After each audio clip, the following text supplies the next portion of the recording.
The Guardian asked their readers who should be Person of the Year, and it is an interesting group that they have selected. I love it, and this is what happens when you have informed readers who know what's going on in the world. So some of the people that were nominated were Malala Yousafzai.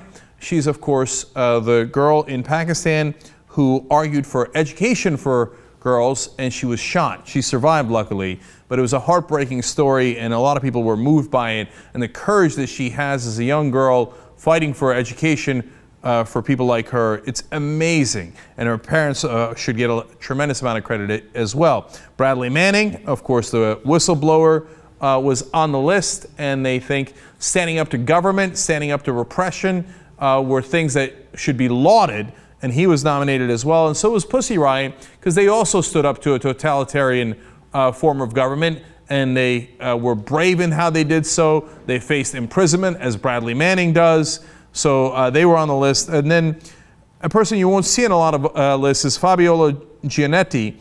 She is one of the women hunting the Higgs boson. I'm always terrible with the names, but anyway, she's a scientist. This is what happens when you ask educated people, hey, you know what, who should be on that list? Nate Silver was also on the list for getting the elections right, and mainly for getting beyond the nonsense of the American mainstream media that calls everything 50-50. The fact that he concentrated on math and science, and then, of course, since it's a British publication, Danny Boyle, running the Olympics, was also on the list as well. So who won? Easily, Bradley Manning. 70% of the vote.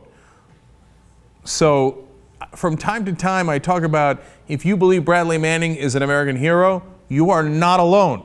You seem like you're alone because if you listen to the American media, they always portray him to be a villain, and how could he do this, and he gave away our information. There's almost no one in the press standing up for him. The fact that he was tortured, and a UN report says so, that the isolation that they kept him in, and all of this before he was even charged, and the great number of years that he stayed in prison before they even brought him to trial, all these factors, stripping him down naked at nights, all these different things that he withstood.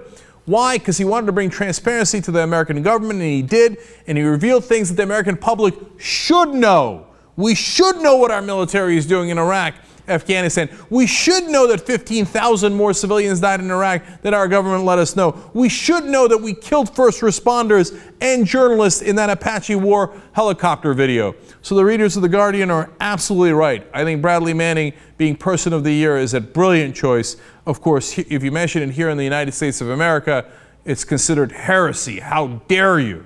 He's considered a villain in this country by the rest of the press, which ought to be absolutely ashamed of themselves.